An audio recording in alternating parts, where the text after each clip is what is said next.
E aí, gente, o que vocês acharam? Clap, clap. Clap, clap. Muito bom. E vocês notaram que a narrativa é tão interessante, o jeito da história de ser levada é tão interessante, que em momento algum eu me perguntei, cadê o terror? Sabe? Muita gente fala, não, eu vou ler Cavaleiro Sem Cabeça, eu quero terror. Ele tava aqui o tempo todo, em momentos de apreensão, momentos de suspense, em momentos que a gente... Tipo assim, ó, são aquele tipo de terror que é corriqueiro, que ele tá tão no nosso dia a dia que você nem sente que ele tá ali. Aqui atrás tem uma página com agradecimentos e o meu nome tá ali, ó. Vocês não vão enxergar porque é muito pequeno. Ele tá lá em cima. Ele tá lá em cima. Laís Passim Camargo. Tô tão emocionada. Eu vou postar uma foto no Insta depois. Agradecimento aos apoiadores do Catarse. Eu nem sabia que ia ter, sinceramente. Não, eu e essas 2.000 pessoas que estão anotadas aqui, nós somos todos famosos agora, entendeu? Muito fofo, né? Muito fofo. Quando eu olhei assim, eu tava lendo o resto do livro, né?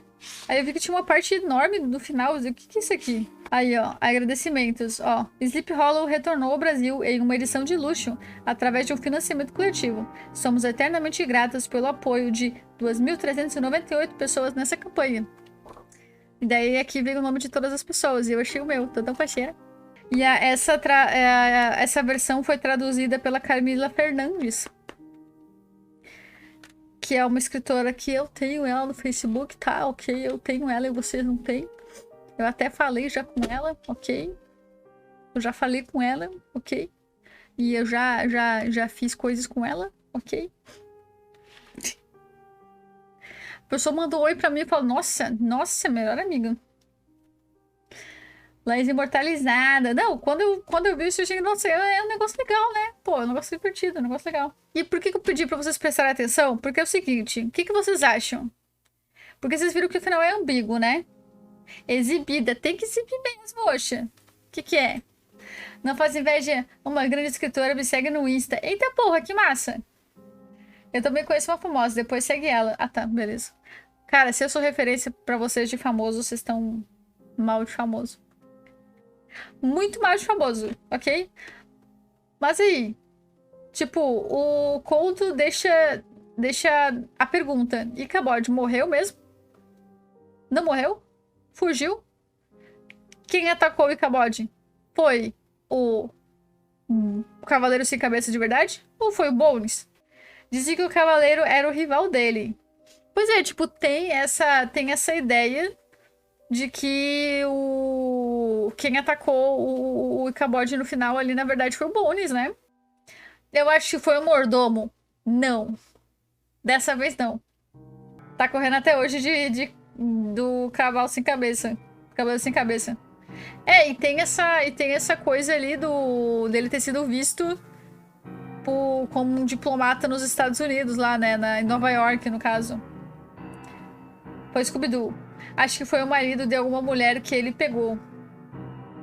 Mas que quem era conhecida por pregar peças era o Bones, né? Peças cabeludas. Então, não sei, tipo... Eu, ao mesmo tempo, quero acreditar que poderia ser o Cavaleiro Sem Cabeça. Mas... pode muito bem ter sido o Bones. Porque na hora da festa, o Bones se sentiu trocado. Porque o Ichabod, ele tava lá, ficou o tempo todo dançando com a Katrina e tal. E o Bones foi falado que ele tava olhando ao longe e, tipo, lamuriando, assim, né? Se resmungando tudo. E se ele não chamou os amigos dele e tentou pegar uma peça no cara lá? O Bones, então, além de bombadão, é sagaz por ter elaborado esse plano. Na verdade, não é um plano muito elaborado, porque pensa bem. Pensa bem, é só assustar, porque o Ichabod, ele se assusta com qualquer coisa. Se, tipo, botou o cara bota uma armadura que seja mais alta que a sua própria cabeça, você não vai ter cabeça. Aí, tipo, sai correndo. O cara era um ótimo cavaleiro. O Bones era o melhor cavaleiro da região. E o cavalo dele era o melhor da região. Então, assim, poderia facilmente ser o Bones. E aí já tem a lenda da região, né? Então, exatamente, fica muito fácil de enganar. Quando a pessoa já tá propensa a acreditar, você, tipo assim, pô, vou aproveitar aqui dessa lenda aqui e vou fazer o cara cagar nas calças e correr, né?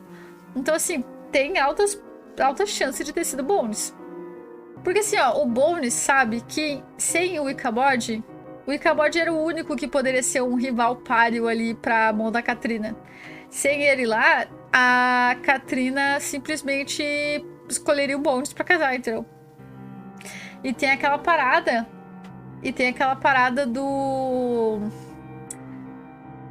Do dinheiro do Ichabod também ter sumido, né? Tipo, nenhum dos livros sumiu. E o dinheiro sumiu. O Bones não é intelectual, ele não liga pra livros. E o dinheiro sumiu. Tipo. Sei, esquisito, né? Mas também pode ter sido que o Ichabod, sei lá, pegou a única coisa que valia a pena ali entre os itens dele e fugiu pra Nova York. A pé. Ainda tinha toda a deixa dos contos da tarde. Ah, sim, né? Dos contos de tarde. O cara tava todo cagado de medo. É, então. Pois só o cara sumiu por umas horas que ela se casou com outro. Mas é que assim, ó, ela tava na idade de casar e tem toda aquela pressão pra casar. E tipo, com essa pressão, ela tem que escolher o melhor pra ela. E ela ali tava em dúvida entre os dois. Se um desapareceu, acabou. Casa com o outro, sabe? Meio que a dúvida não tem mais dúvida, né? Então, e Bones sabia que o Ichabod era um baita cagão. Sim, com certeza.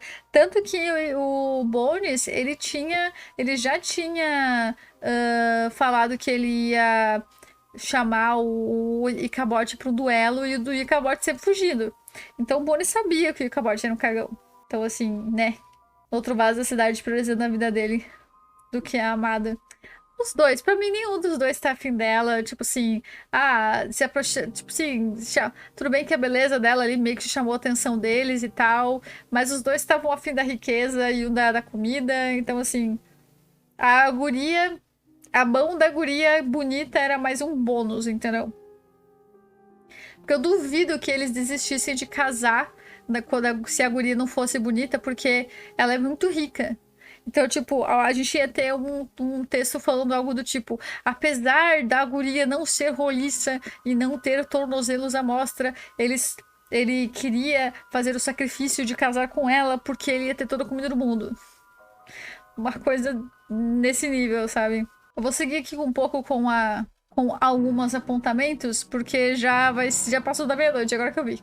Irving, o autor, ficou famoso por misturar com maestria elementos da ficção com histórias reais. Era comum em seus textos ele mencionar fatos históricos comprovados e acrescentar elementos fantásticos e folclore popular. As montanhas de Catskill, em Nova York, sempre estiveram envoltas em mistérios e assombrações, contadas de geração a geração, até chegarem aos ouvidos do autor. Catskill é apenas um dos exemplos de aproveitamento para abrilhantar suas histórias. Washington Irving foi um escritor, historiador, biógrafo e diplomata dos Estados Unidos no início do século XIX. Ganhou ainda mais fama depois de ser indicado como o primeiro homem dos Estados Unidos a conseguir se sustentar apenas com a escrita, o que é um feito gigantesco, né? Porque ele fazia muitas outras publicações não ficcionais com seus trabalhos como historiador, como diplomata, mas o que marcou mesmo o nome dele até hoje foram os contos fantásticos de horror. E o Irving, ele foi muito ligeiro. Na hora de escolher os personagens e as locações dos contos, porque ele pegava uma crença popular, seja ela um folclore famoso da região, ou um local famoso por ser assombrado ou envolto em mistério, e trabalhava em cima disso para gerar mais histórias, né? Acho tenso, pois na época casamento era mais questão de negócios entre família, né? E tipo, isso até pouco tempo atrás era igual ainda, né? Até a mulher ter direito de trabalhar fora de casa, isso aí era assim. E não faz muito que a gente conseguiu esse direito, né? E por ele ter uma ótima habilidade de escrita e de adaptação, não demorava muito para as pessoas comentarem entre si sobre os novos contos que ele ia lançando. Até porque porque sempre é legal quando a gente vê um folclore da nossa região sendo espalhado, sendo levado a sério e sendo representado de alguma maneira, né? Então é interessante porque as pessoas se identificam. Caiu nas graças do povo porque o povo se identificou. É uma coisa que aconteceu com os irmãos Grimm também. Eles pegavam lendas folclóricas de vários locais e publicavam de maneira, né? Com a palavra escrita. E logo caiu nas graças do povo porque era o que o povo falava, né? Eram as histórias do povo. Tornozelos roliços conquistadores. Nossa, eu faria muito sucesso naquela época. Cara roliça, braço roliço, tornozelo e panturrilha roliça. Eu faria todo o sucesso do mundo, vocês não estão nem ligados. E assim, enquanto lá na cidade grande as pessoas falavam rindo: ah, não sai à noite, senão o cavaleiro sem cabeça vai te pegar, não sei o que, nini. Das vilas, perto das montanhas assombradas onde essas histórias aconteciam, as pessoas falavam: não sai muito tarde. Essa noite tá estranha, tá perigoso, o Cavaleiro Sombrio vai aparecer. Então, por mais que sejam abordagens diferentes, ambos os locais conheciam a história agora, né? Esse vai ser o gank de hoje. Não, Deus o livre. Imagina, eu mando um gank desse e a pessoa acha que eu tô, sei lá, mandando um monte de assediador pra ela. Tem que cuidar com os gank. Irmãos Grimm me lembra Wolf Among Us. Nossa, Wolf Among Us é muito, muito bom. Eu quero o 2. Quero a continuação. Vamos falar rapidamente aqui de algumas das adaptações.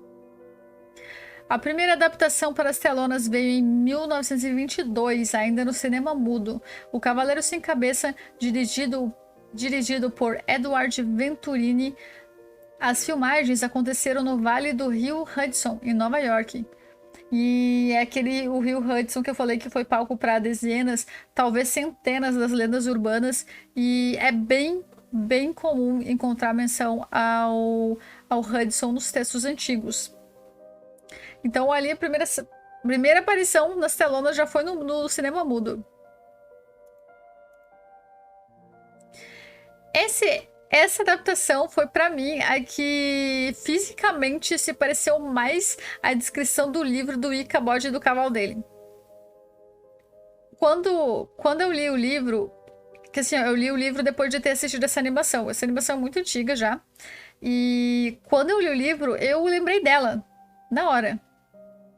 Tipo, eu falei, nossa, mas da animação da Disney eles fizeram parecidíssimo, né? Acho que é o cavalo dele. Ui. É que, se não me engano, o Senhor Sapo era uma história que era vinculada junto com a do Ichabod. Se não me engano. Porque eu lembro só da história do Ichabod e do cavalo dele, né? Mas, se não me engano, era uma história que ia junto. Em 1949, Walt Disney Produções lança a animação As Aventuras de Ichabod e o Senhor Sapo. E em 1958, as histórias são separadas e o filme animado passa a ser distribuído sozinho, com o nome A Lenda de Sleep Hollow. É que assim, lá eu entendo porque adaptaram para o Brasil como A Lenda do Cavaleiro Sem Cabeça. Porque lá já é mas tão famoso Sleep Hollow, as palavras Sleep Hollow serem a representação da história do Cavaleiro Sem Cabeça, que não faz sentido eles terem outro nome. Agora, se no Brasil viesse como Sleep Hollow, acabaria tendo que ter um outro nome, tipo assim, sabe aqueles subtítulo que tem Sleep Hollow, A Lenda do Cavaleiro Sem Cabeça. Então foi melhor realmente terem colocado A Lenda do Cavaleiro Sem Cabeça, né? Pra modo de abreviação mesmo.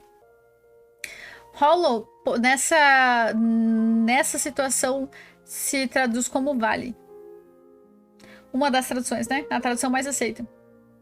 Na dúvida, fala: gata, tu é tão linda quanto uma paçoca que não quebra quando abre o pacote. Nossa, perfeito. Se a gata for tio Burger King, vai dar ruim. Então. E aí? E se ela não gostar de carne?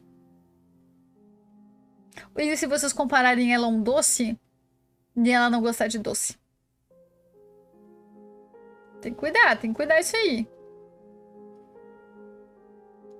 E assim, tiveram várias outras adaptações que vieram depois dessa animação, mas eu vou pular pro filme que fez mais sucesso, já que nós estamos até com o nosso tempo contadinho. Sleep Hollow, de 1999, filme estadunidense de terror, fantasia e suspense, dirigido por Tim Burton. A princípio, Crane quer apenas levantar... Opa, não, calma, volta. Johnny Depp interpreta Ichabod Crane, um investigador recém-formado que é enviado para o condado de Sleep Hollow. A princípio, Ichabod quer apenas levantar algumas hipóteses estranhas sobre uma série de assassinatos que estão acontecendo naquele condado, mas então é obrigado a ir até lá e fazer uma investigação de campo. Então eles pegaram esse aspecto que veio do personagem do livro de ser intelectual e colocaram em partes do Crane do Ichabod do filme também, né? Ele é bem mais intelectual e ele é bem mais culto que os homens da área onde fica Sleep Hollow. Outra característica que eles pegaram bastante do Ichabod do livro para botar no filme foi que o personagem é medroso, né? Ele é super medroso. Ele não é comilão, como é uma das grandes características do livro, mas ele é super medroso, tanto que ele vê às vezes sangue, ele vê um cadáver, e sendo investigador, ele olha e tipo, desmaia, entendeu? É muito bom, é muito bom. Ou desmaia, ou ele passa mal, ou ele vomita. Ele tem medo de assombração, ele não gosta nem de ouvir falar. Então, ele é desses, é muito bom. E também tem a cena que eles pregam a peça nele no filme. Sim, interpreta Catarina Vantácio, a jovem linda que tem a mão cobiçada pelos solteiros da região. Ela tem um papel muito relevante para o desfecho da trama, diferente do personagem do livro. No livro, ela tem no livro, ela tem relevância apenas para escolher um noivo, apenas como a fonte de desejo do protagonista. No filme, ela tem um background, ela tem uma história, e além dela, tem outras personagens femininas importantes também. Então, o livro, em questão de representatividade feminina, foi muito melhor, 1 milhão de vezes melhor. Mas também tem a questão de que eles simplesmente tiraram qualquer tipo de personagem pessoa preta. Em vez de, tipo, transformar as conotações racistas em não racistas, eles simplesmente tiraram, cortaram do filme tudo em relação a isso. Então também não é uma forma boa de se fazer coisas, né? Não é uma forma boa de se lidar com a situação. Ah, tá errado o jeito que tá, então tipo tira. Não, não é assim. Não é pra tirar, não é assim. E ela era roliça? Ela não era roliça. Ela tem um rosto meio arredondado, mas ela não era roliça, entendeu? Mas aí que tá. Aí entra os novos padrões, né? Se eles colocassem uma guria que seguisse exatamente os padrões que são descritos no livro, o que eu acharia fantástico, as pessoas de hoje em dia iam olhar e iam fazer chacota na mulher, falando que ela nem era tão bonita assim, não sei o que, enfim. Eu acho que poderiam ter colocado, sim. Perfeitamente. Até pra mostrar pras pessoas como beleza é uma coisa muito superficial, muito supérflua, muito... que tem assim, ó, momentos e momentos, entendeu? Um momento vai todo mundo achar aquele tipo de coisa feia, no próximo tá todo mundo achando bonito, aí depois... Então, tipo assim, ó, isso ajuda até as próprias mulheres a parar de se martirizar, porque, eu não sigo os padrões de beleza de hoje. Mas justamente, menina, eles são os de hoje, daqui a pouco já vai ter outros. E por aí vai, entendeu? Então eu acho que a gente tem que ter, sim, essa... Quando é uma representação mais fiel, histórica, eu acho muito importante que realmente seja fiel. Ah, gente, quantas séries de época estão saindo? E nenhuma tá seguindo o padrão de beleza real da época. elas continuam sendo extremamente magras, como se fosse feito hoje em dia. Pô, se quer seguir o padrão, se quer mostrar a realidade, mostra. E outra coisa muito importante, mostra como eram as depilações. Porque eu fico vendo muito essa coisa do tipo, ai, série histórica, uma série que é baseada em fatos sociais. Não tá sendo. Não tá sendo, porque o tipo de depilação era outro. As mulheres não ficavam 100% sem pelos, entende? É tipo quando eu vejo uma série de pós-apocalíptica, entendeu? Onde, ah não, mas é uma série que é pra ser crua, é pra ser real, é pessoas sobrevivendo. Aí você vai olhar, todas as mulheres estão depiladas. Tu acha realmente que numa série apocalíptica, onde você tem que caçar o que você for... The Walking Dead, por exemplo, tu acha realmente que as mulheres estariam o tempo todo depiladas em The Walking Dead? Entende? Tipo... Eu acho que são questões que a gente tem que naturalizar, porque a gente vê homem por barba por fazer, cabelo desgrenhado, dente feio. As mulheres estão sempre lindas, gente. Não faz sentido, cara. Não faz sentido. Não faz sentido. Ah, tem sim. Tem o cara que faz o Sauron também, né? Tem vários artistas famosos no filme. Na verdade, não gostei dela não ter tornozelos roliços. É o que vivo falando pra minha comadre, vestir do jeito que gosta e não tendência, é verdade. Cara, com certeza. Uma coisa tipo... Ah, eu gosto de estar na moda. Beleza, então só vai. Agora, eu sinto necessidade de estar na moda, porque senão eu me sinto besta. Ah, isso tem um problema. E aquela coisa, modas voltam, né? Nunca é. Todo mundo de dente branco, todo mundo com dente, todo mundo tem dente, todo mundo de barba feita também. Eu no Apocalipse ter barba, 100%, cara, 100%. Cabelo cortadinho na máquina, né? Só falta fazer aqueles desenhos lateral, assim. É que a radiação faz cair os pelos inconvenientes. Nossa, pós-apocalipse. Não, e é só os pelos inconvenientes, né? Porque, tipo, cabelo ainda tem, sobrancelha ainda tem, mas é só, é tipo uma radiação bem, bem assim, ó, seletiva. Olá, e aí, coiote? É uma besta.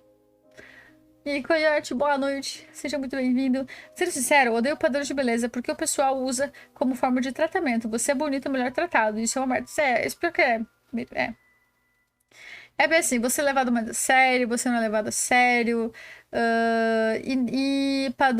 Enfim, padrões existem porque a gente vive em sociedade. Sempre vai ter padrões. Infelizmente, pra tudo. Sempre vai ter padrão. Padrão de comportamento, padrão de beleza, padrão. Enfim, sempre vai ter. E o que a gente tem que entender é que isso não é uma forma de limitar a pessoa, entende? Por ela não fazer parte de tal padrão, isso não desvaloriza ela em qualquer outro quesito, né?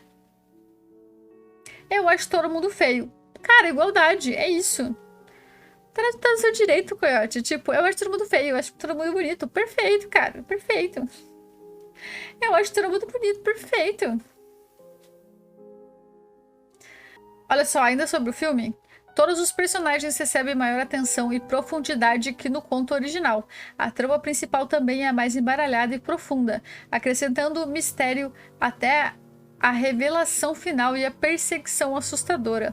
Esse é um dos poucos casos onde eu prefiro o filme do que o livro, mas é difícil comparar nesse sentido porque um deles é um conto, não é nenhum romance, né? Então ele é curto, é uma história curta. E ele não tem muito tempo para desenvolver com profundidade como seria num romance. E além disso, ele não tem toda a parte visual que o filme tem, né? Ele é menor e não tem toda a parte visual e referências visuais e sonoras que esse filme tem. E, claro, não dá pra ignorar o trabalho absurdo que o Tim Burton fez no filme. Desde o enredo, a escolha dos atores, as cores do filme, tudo ficou muito bem feito. E tem a velha manha da história de dentro de uma história. Ele pegou a história do Cavaleiro Sem Cabeça e começou a criar histórias que giravam em torno e ao mesmo tempo da trama original. Então, se tornou uma coisa muito mais profunda, né? A Miranda Richardson, ela é a atriz que faz a madrasta nesse filme e ela também tá espetacular, porque ela já é uma atriz espetacular, mas o personagem dela tá muito bom e só que ela é referência para uma problemática que a gente vai falar daqui a pouquinho, que também é bem comum nos textos do século XIX e para trás. No filme, não existe dúvida, o Cavaleiro Sem Cabeça é real e as mortes também. E como a gente viu ali no livro, fica aquela dúvida. Se ele foi atacado, não foi, se ele morreu, se ele não foi, se foi o Bones, se não foi. E esse filme, ele ganhou um Oscar na categoria de melhor direção de arte, porque realmente tá fantástico, né? Tem isso aqui em live action. Eu vou falar rapidamente, pequenos resuminhos sobre o que são os outros contos que vê no livro. Bem rapidamente. Quando eu tô em grupo assim, eu antes interajo até expor a hipocrisia e depois sai. Beleza, vai com 2 pés o Denis ainda. Rip Van Winkle é outro conto que acompanha essa coletânea. Rip era um homem preguiçoso e manso, que passava suas horas caçando aos pés das montanhas próximas a seu vilarejo. Certo dia, buscando fugir das reclamações de sua esposa Ma, Rip chama seu fiel cachorro chamado Lobo e juntos vão andando pela montanha. Eles se deparam com uma festa estranha, onde os convidados jogavam uma espécie de bocha no meio de um vale. A bebida era por conta da casa, e Rip decidiu experimentar um pouco. Logo bebeu mais um gole, e outro, e caiu adormecido no chão. Quando acordou, suas roupas estavam desgastadas, sua barba longa por fazer, e seu cachorro havia desaparecido. Ao voltar para o vilarejo, Rip descobre uma verdade assombrosa. E até hoje, o Rip Van Winkle, esse nome, ele é usado nos Estados Unidos para se referir a alguém que tem preguiça de mudança. Que é alguém que é muito preguiçoso, alguém que, tipo, tá muito acomodado. Sabe aquelas pessoas que parecem que pararam no tempo? Que o mundo segue e elas não se adaptam? Esse nome é utilizado lá como, tipo, ofensa, digamos assim, a esse tipo de pessoa. Pessoa que não evolui. E, assim, eu vou deixar pra vocês verem o que acontece com ele quando vocês tiverem o livro. Perfeito? Mas essa é uma das histórias, uma das melhores histórias do livro. Você vê essa história com o Pateta? E aqui são as versões desse livro aqui. Neste livro aqui são os contos originais. Eles não são adaptações em nada, são exatamente como o Irving publicou eles. Tem o personagem do mangá Radiante que é inspirado nele. Gente, não tem como não achar muita inspiração. Esse outro conto aqui, o Noivo Espectral, ele também serviu de inspiração para muita coisa. O Noivo Espectral conta sobre uma rica família, dona de terras incalculáveis. A herdeira é uma linda donzela que foi criada com zelo, longe dos olhos de qualquer homem. O pai da família pretende casar a filha com o melhor partido possível, até que fica sabendo que o herdeiro de outra família importante está à procura de uma noiva. Os arranjos são feitos e o noivo é convocado até as terras da noiva para desposá-la. Mas no meio da viagem, o prometido é atacado por ladrões e sofre um ferimento mortal. Assim, ele pede para que o amigo vá ao encontro da moça e conte o que aconteceu. E eu vou deixar para vocês descobrirem o que acontece quando vocês lerem. Porque tem algumas reviravoltas na história e é muito bom. Eu acho que esse até é o meu ponto favorito. Ele é muito bom, ele me pegou de surpresa. A Noiva Cadáver. Eu achei que ele ia pegar por esse ângulo de Noiva Cadáver. E sim, o filme da Noiva Cadáver tem inspiração, mas é muito diferente. É muito, muito, muito diferente. E é muito bom. Tom Walker. O Diabo e Tom Walker conta a história de Tom e sua esposa, ambas pessoas miseráveis e gananciosas, que passam a perna um no outro sempre que podem. Um dia, buscando um atalho para casa, Tom decide atravessar o pântano. Com certa dificuldade, ele abre caminho até se deparar com um forte indígena abandonado, onde encontra o diabo. A criatura lhe faz uma proposta que ele reluta em aceitar, até que volta para casa e conta sobre a aventura para a esposa. Ela, abismada pelo marido não ter aceitado o acordo com o tinhoso, já que isso lhes deixaria rico, decide voltar ela mesma para tentar aceitar a proposta. A partir daqui, também vou deixar para vocês se perguntarem o que aconteceu. São ótimos contos, gente. Não teve um conto que eu falei, são ótimos contos. Esse é legal também, é muito bom, é muito bom. Ou tinhoso, ou patas pretas, ou pele seca, ou enfim, mil nomes. E assim, gente, pra variar, como em quase todos os textos antigos, tem pontos problemáticos. Mas como eu sempre digo, a época da publicação é uma das únicas desculpas aceitáveis de certa forma, para problemas como esses. E não adianta a gente tentar absorver uma história e interpretar uma história sem a gente levar em consideração a época em que ela foi produzida, né? Não tem como. Não teve um conto desse livro que não pecou no aspecto que eu vou falar agora.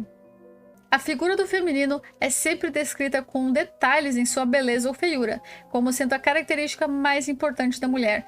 Além disso, temos a exaltação da inocência e pureza. Quanto mais ignorante assuntos relacionados a corpo e a romance, mais respeitável era a mulher. E como eu disse, não teve um conto desse livro que não pecou nesse aspecto, mas você sabe que a gente tem que ter certa paciência com essas questões que só agora começaram a ser discutidas mais abertamente, né? E na Lenda do Cavaleiro Sem Cabeça, por exemplo, a Catrina, ela é comparada à comida deliciosa que tem na fazenda. O Ichabod, ele lembra dela como lembra dos pratos deliciosos e que também vai encontrar quando visitar os Van Tássel. Toda a glamorização da aparência feminina é algo recorrente nos textos do Irving. Mas o interessante nesse conto específico é que tem muito da própria característica do Ichabod. Ele faz essa glorificação da beleza feminina, mas ele faz de um jeito em que o Ichabod faria, que é comparando ela a todo tipo de prato de comida que ele puder enxergar. Então, sendo um homem do seu tempo, ele focou na aparência da jovem, mas acrescentou descrições dignas de sua personalidade, lembrando da moça como quem lembra de uma fruta linda e suculenta e roliça. É esquisito, é muito esquisito, mas é um toque interessante pra gente entender mais sobre o personagem, né? Tipo, eu já sabia que eu ia estranhar muito isso, mas em questão do Ichabod é um jeito diferenciado de...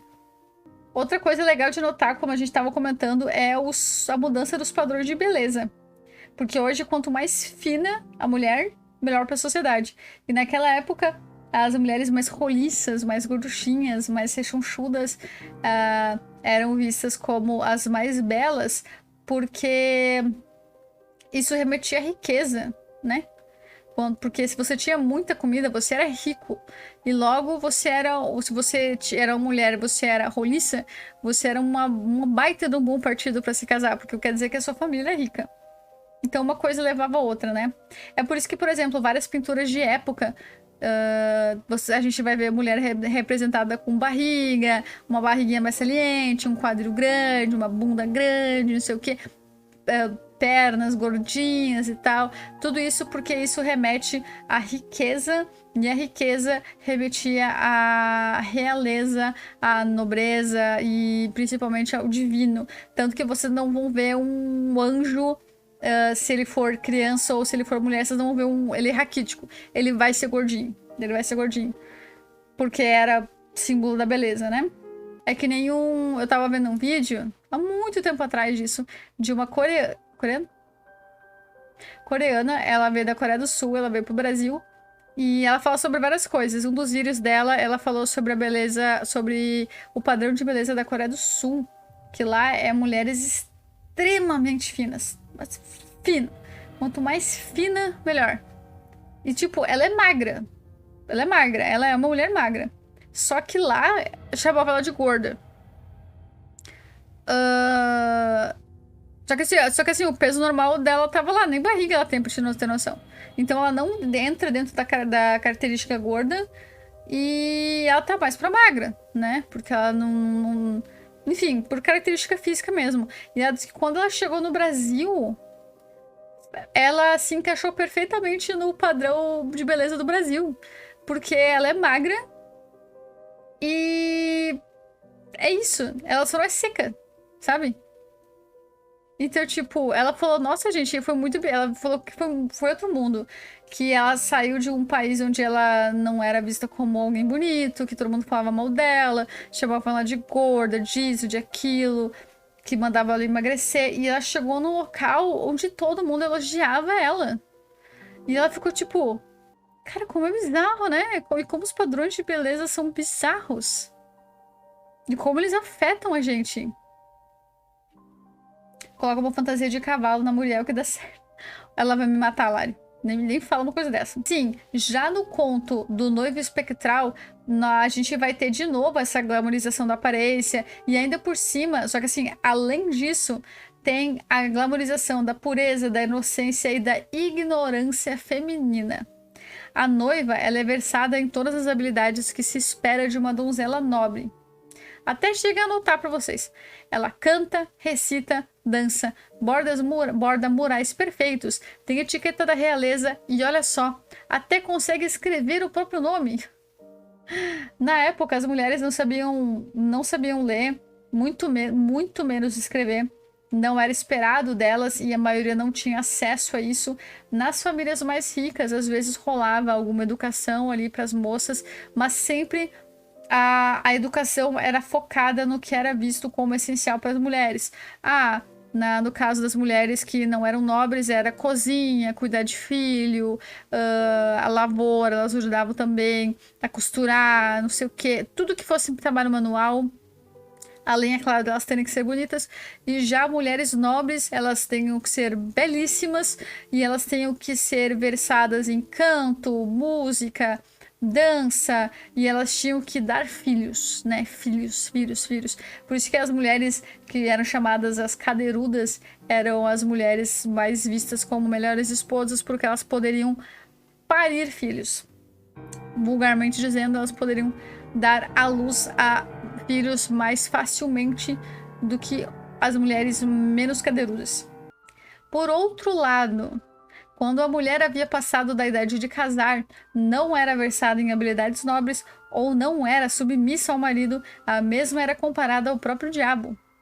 Rip Van Winkle era descrito como um homem calmo, passivo e beirando a preguiça. Já sua esposa foi descrita como autoritária, língua de cobra, insuportável, etc. As tias que cuidavam da noiva em Noiva Espectral são ditas como solteironas que não tiveram sucesso em se casar bem, além de terem abusado da juventude saindo com homens sem compromisso. Por isso, dedicaram-se à tarefa de cuidar para que a sobrinha não terminasse como elas. Em O Diabo e Tom Walker, Tom e a esposa são apresentados como rabugentos e gananciosos, mas é claro, a mulher é muito pior. Ela tenta passar a perna e recebe uma punição dentro da própria história.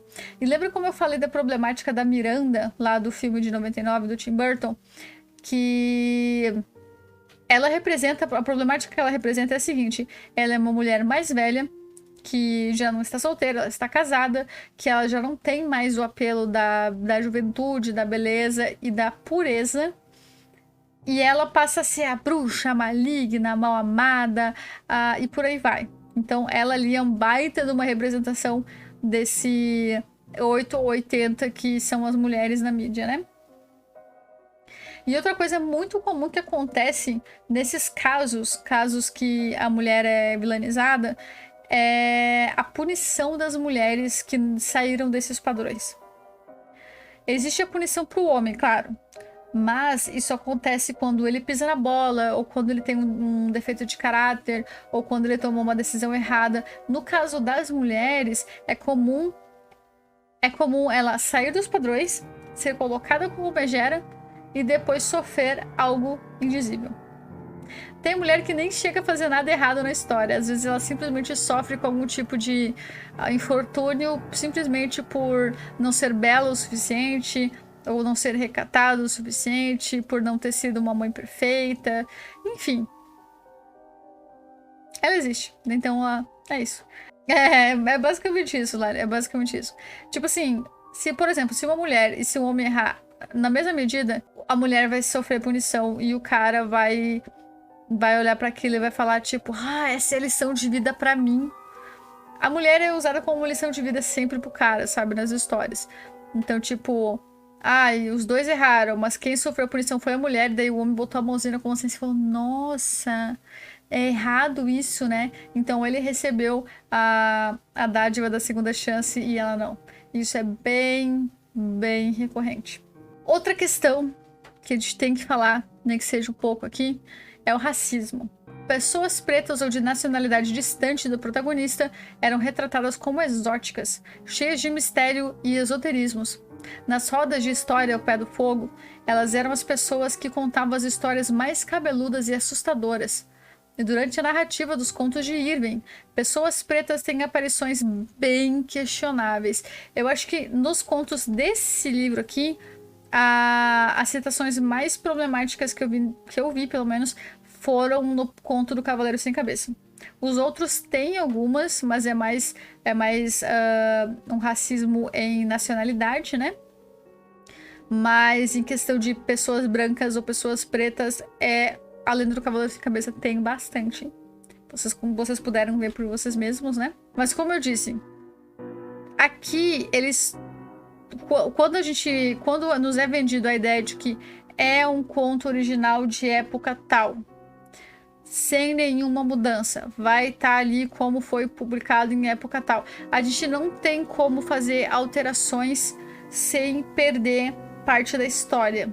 É por isso que eu prefiro que eles não tirem esse tipo de coisa. Eu prefiro que eles não tirem também a parte que ele fala mal das mulheres, por exemplo, que é uma coisa que me incomoda muito, porque querendo ou não é algo histórico. Se eu, por exemplo, fosse procurar, eu quero conhecer a história do Cavaleiro Sem Cabeça, mas eu não tô a fim de lidar com essas paradas históricas ali problemáticas, não quero me estressar. Existem outras versões. Dá pra procurar outras versões. Agora, quando a gente for comprar, por isso que eu sempre falo, quando vocês forem comprar histórias que vocês sabem que são antigas, mesmo não sabendo exatamente de quando que são, procurem saber se vocês estão dispostos a lidar com o que pode ter nela. Né?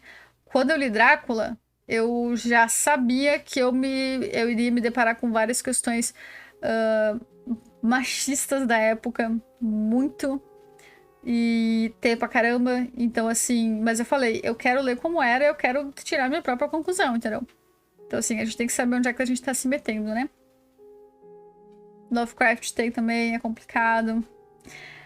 Época em que tinha muito isso, a escravidão estava uns dias ali atrás. Não, se até hoje, gente, livros publicados hoje em dia, se você pega e lê certos trechos, termos que são muito racistas, e que as pessoas nem se tocam que são, sabe? Hoje em dia, o racismo explícito ele não é tão o problema, porque hoje em dia, quando é explícito, as pessoas, todas elas apontam e falam, não pode isso. O nosso problema agora... pelo que eu tô acompanhando da própria comunidade negra que tá falando, eles comentam que o racismo implícito, que aquele que não é óbvio, tá sendo o mais recorrente, né? Nossa, o Sítio do Pica-Pau Amarelo, nossa. Gente, a gente assiste certas coisas que foram tipo de ontem, gente. 5 anos atrás, 10 anos atrás, meu Deus, cara.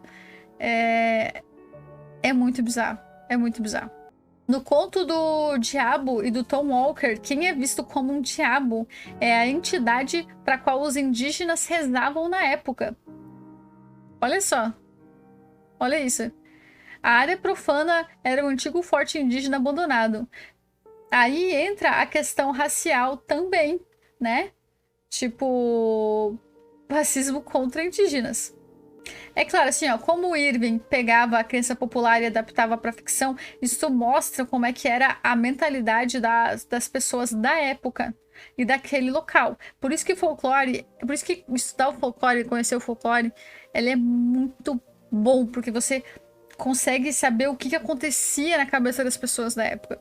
Só que assim, isso não absolve o Irving de toda a culpa de ter publicado nesse estilo as coisas, porque quando a gente faz uma adaptação de um folclore, a gente tem o poder de realmente adaptar. Mudar certas coisas, não mudar umas, mas talvez outras. E existem várias formas diferentes que dá pra fazer isso sem perder a parte histórica da questão. Dá pra fazer isso de uma forma diferente. E mesmo assim, a escolha de palavras foi ele que escolheu. Então, assim, a gente consegue meio que desculpar, meio que não dá pra desculpar, entendeu? Aquela coisa do tipo... Temos que ter certa paciência com autores de outra época, porque senão a gente não lê praticamente nada. Os livros são uma máquina do tempo. Se tá lendo um livro, tem que lidar com as injustiças da época retratada, como no futuro vão ter que lidar com as nossas injustiças. Por isso que eu acho que, por exemplo, uma das únicas mídias que podem ser desculpadas por causa desses problemas são os livros, porque eles são antigos, eles são histórias antigas. Agora, por exemplo, é diferente se eu pegar essa história e vou adaptar hoje pro cinema. Eu não tenho desculpa pra fazer nesse formato, não cabe mais. Não cabe mais desse formato. Entende o que eu quero dizer? É por isso que quando as pessoas entram em discussões, tem série histórica tal que e tem para ser mais fiel, tem que ter isso, tem que ter aquilo, tem que ter isso. Gente, não tem que. Você pode ser muito fiel a datas, a acontecimentos, você pode ser fiel de todas as formas. Mas tem jeito e formas de adaptar para você não ser desrespeitoso com minorias, com nacionalidades, tem como. E se você tiver que ser, que essa problemática seja explorada de verdade. Que não seja simplesmente eu vou botar aqui e tipo, tá aqui essa problemática, mas eu não vou trabalhar ela. É uma questão que eu tenho muito problema em ver, por exemplo, estupro sendo representado na mídia. Principalmente filme e série. É banal. É totalmente banal. É muito difícil que seja, tipo, aconteceu a parada e houve ali todo o trabalho, uma preocupação, a seriedade. Foi levado a sério o que aconteceu. Simplesmente a parada é jogada ali, aconteceu, bola pra frente, a personagem que supere. E não é assim que acontece na vida real. Não é assim que acontece na vida real. Então, assim, quando for jogar com assuntos problemáticos e pesados, você tem que ter a responsabilidade de lidar com eles. É sempre assim. Muitos homens da época dele que trabalhavam até próximo a ele que não agiam como ele agia, então não tem desculpa, infelizmente. Tipo, é um autor que faz parte da história do Brasil e que é muito importante para nossa literatura, mas não tem como a gente passar pano e falar outra coisa além disso. Ele era racista. Sim, não tem o que fazer. Querer música tem que separar o artista da obra, mas não dá. Quando o problema está na obra, não tem como separar. Por exemplo, uma obra que dá meio que para separar da autora é a J.K. Rowling, que tipo, o poder que tem Harry Potter vai muito além do próprio nome J.K. Rowling. O poder que Harry Potter tem, a força que essa história deu para crianças e jovens de todo mundo, principalmente voltarem a ler, ou começarem a ler, ou imaginarem, ou quererem virar escritores. Então... não, mas eu vi ali que você comentou sobre ela, por isso que eu levei ela em questão. Mas ela é um dos poucos casos que a obra, ela já tá tão independente da autora que não dá pra jogar toda a obra fora por causa da autora. Eu simplesmente caguei pra autora, deixei a autora lá e vamos ver se algum dia ela evolui como ser humano, né? E vamos focar em Harry Potter, que é legal. Até porque, tipo, mas eu vou dar dinheiro pra ela e ela transforma. Você não tá dando dinheiro pra ela, ela nem precisa, ela já é bilionária. Você tá financiando outras pessoas que estão trabalhando em outros projetos envolvendo Harry Potter. estúdios que estão fazendo filmes de Harry Potter, parques da Disney do Harry Potter, marcas que têm o domínio da marca do Harry Potter. Então, nem pra ela você tá dando seu dinheiro mais, entendeu? Tipo, relaxa aí. Monteiro Lobato era escravagista, não é a mesma coisa que racista, mas no final ele era racista, né, Burger? No final, pior, tipo assim, você é escravagista, você ser, tipo, muito pior que racista. Mas tá implícito. Mas, gente, em questão de Clube do Livro, era isso. Ah, que eu falei pra vocês que eu ia tentar mostrar como é que era a lateral do livro?